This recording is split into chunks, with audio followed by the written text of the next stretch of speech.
আচ্ছা, প্রেম করার বয়স কত? এ নিয়ে খুব টেনশনে আছি। আমার আবার পার হয়ে গেল না তো।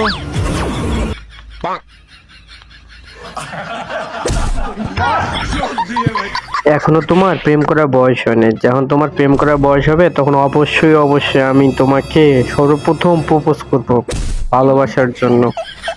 এখন এটা নিয়ে তুমি চিন্তা করো না, এখন তুমি লেখাপড়া করো, সেটাই তোমার জন্য ভালো।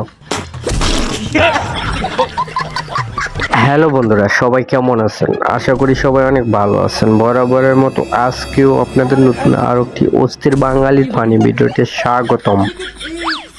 हमारे घर पे हे हे प्रभु हे हरि राम कृष्ण जगन्नाथ प्रेमानंद ये क्या हुआ गलाव में पानी आ गया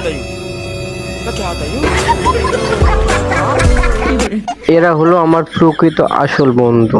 যে কোনো সময়ে, যে কোনো বিপদে, যে কোনো স্থানে তারা আমাকে এভাবেই সহযোগিতা করে যায়। এরকম দুই একটা বন্ধু যদি আর কারো থাকে তাহলে তার কোনো শত্রুর অভাব থাকবে না, কিন্তু অতএব সাবধান।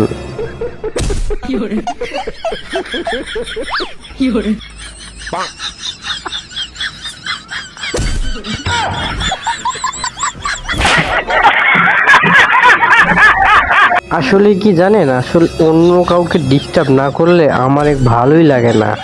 সে ঘুমাইতেছে এই জন্য তাকে একটু বিরক্ত করতেছে, আমার খুব ভালো লাগতেছে।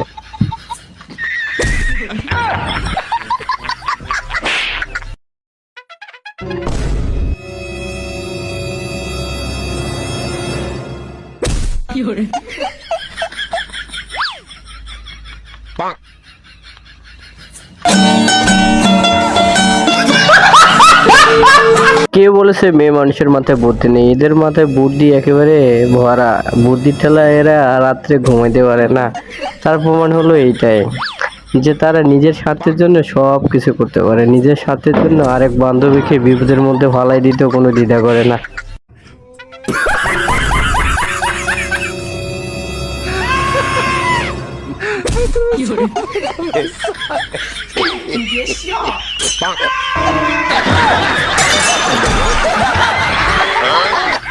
আমার বন্ধু যখন আমাকে রেখে চুপি চুপি করে নিজে চা খায় তখন আর কি করার, তাকে তো একটা শাস্তি দিতেই হবে। তার এই শাস্তি স্বরূপ এইটুকু একটু ছোট্ট একটু পানিশমেন্ট দিলাম তাকে।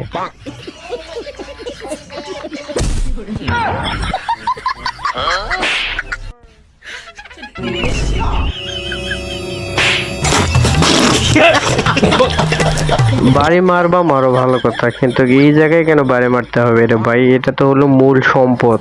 এই ধরন সম্পদ যদি না থাকে তাহলে জীবনের কোনো দাম আছে? জীবনটা তো পুরাই একেবারে তেজপাতা।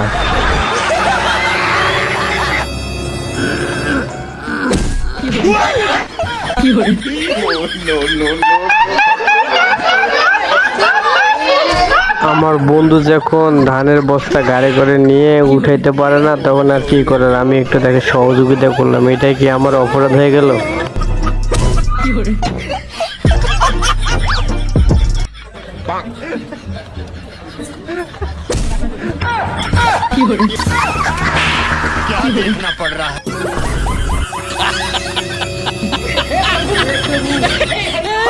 অনেক কাঁঠাল খাইতে ইচ্ছা করছিল, কিন্তু কি করার, পকেটে তো টাকা ছিল না। তো কি করা যায়, অনেক ভেবে চিন্তে একটা বুদ্ধি বার করলাম। বুদ্ধিটা নিয়ে বাজারে চলে গেলাম। বাজারে যায় দেখ, বাজারে গিয়ে কি হলো সেটা তো আপনারা দেখতেই পারতেছেন।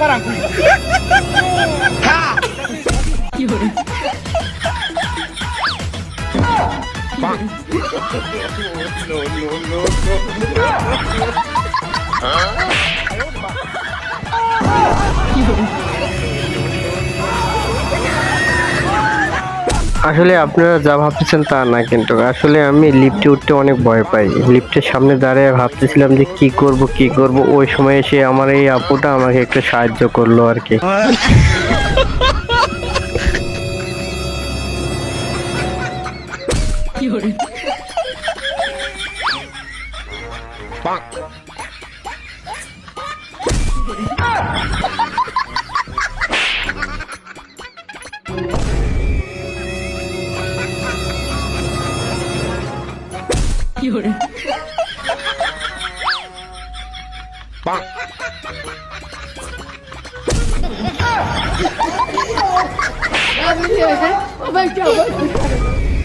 অনেকদিন বন্ধ থাকার পরে স্কুল খুলছে, তো এই জন্য স্কুল যাওয়ার পথে একটু টিকটক করতেছি। টিকটক করে এটা প্রমাণ রাখতেছি যে আমরা স্কুলে গিয়েছিলাম আন্দোলনের পরে। তো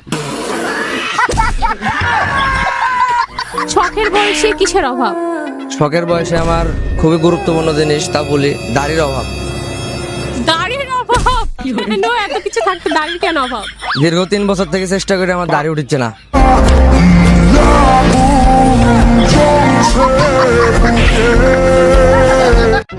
আসলে আপু, যার দাঁড়িয়ে নেই সেই বোঝে যে তার কত কষ্ট। আপনি তো বুঝবেন না, আপনি তো মেয়ে মানুষ।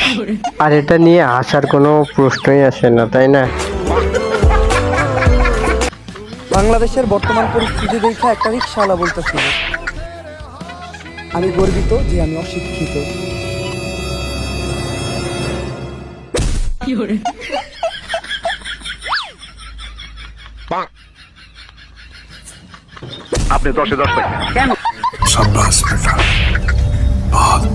আজকে এই পর্যন্তই। সবাই ভালো থাকবেন, আবার নতুন কোনো ভিডিওতে দেখা হবে। আজকের এই ভিডিওটি যদি আপনাদের কাছে একটুও ভালো লেগে থাকে তাহলে অবশ্যই ভিডিওটি একটা লাইক দিতে কিন্তু ভুলবেন না। এই চ্যানেলে যদি নতুন হয়ে থাকেন তাহলে অবশ্যই চ্যানেলটা সাবস্ক্রাইব করে রাখবেন এরকম নতুন নতুন ভিডিও পেতে।